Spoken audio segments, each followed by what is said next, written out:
So everybody who comes to Mexico City inevitably makes the video, is this really Mexico?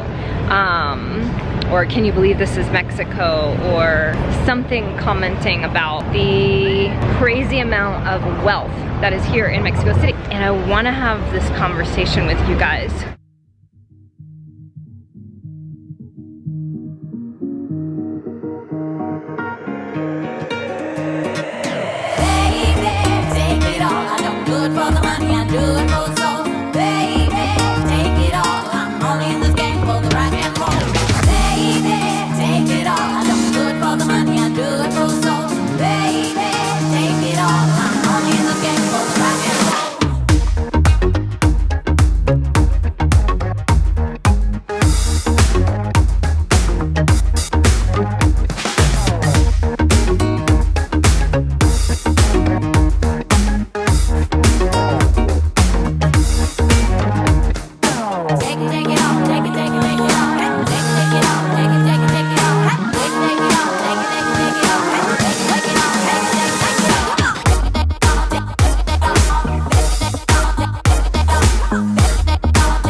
Next to a road, so I don't know if you can hear me, and I'm gonna guess that they're probably not gonna let me film in there, but maybe I'll try.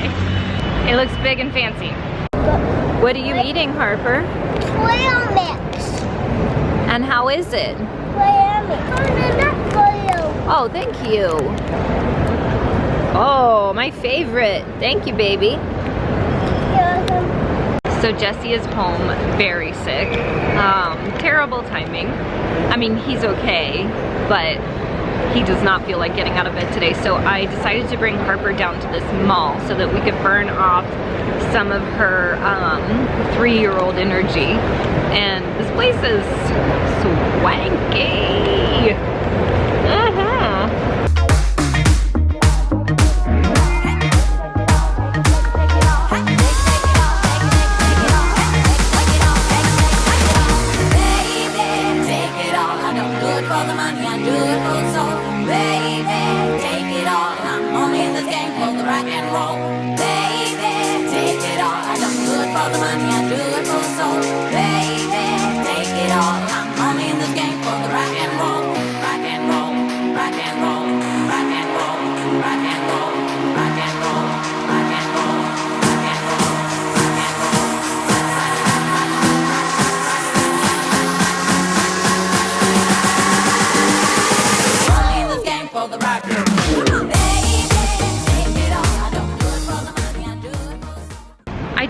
I just meant don't lay on the ground, baby. I didn't mean you couldn't touch the ground. Just don't lay on the ground. All right. So everybody who comes to Mexico City inevitably makes the video, is this really Mexico? Or can you believe this is Mexico? Or something commenting about the crazy amount of wealth that is here in Mexico City. So I've had several interesting comments on my comment about made in Mexico in the last video or 2 videos ago. And I wanna have this conversation with you guys about this question that I've kind of been mulling about in my brain.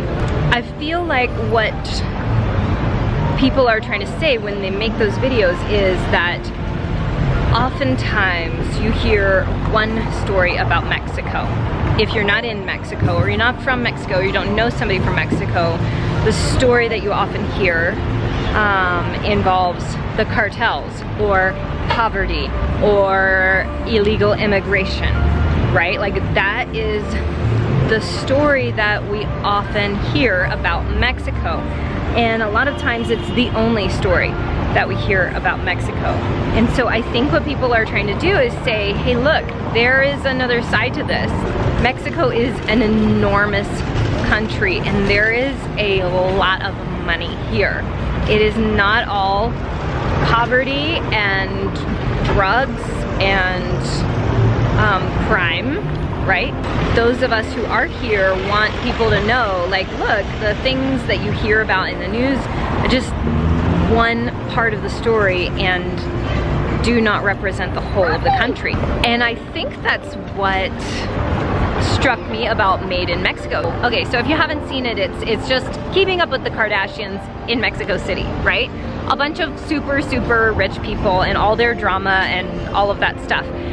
And you know, people have pointed out quite rightly that that show really doesn't represent real Mexico. Like that's not a fair representation of the country. And I totally agree, in the same way that the Kardashians are in no way representative of the United States. But I think what struck me about that show is that, and I don't know if this is intentional or what, but I think the show aims to tell a different story. Like, look, Mexico has the same kind of super rich, wealthy, out of touch people as anywhere else. And maybe it's not representative of most of Mexico, but it is representative of part of Mexico.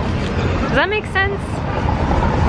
However, another thought is, oh, almost saw somebody get hit by a car.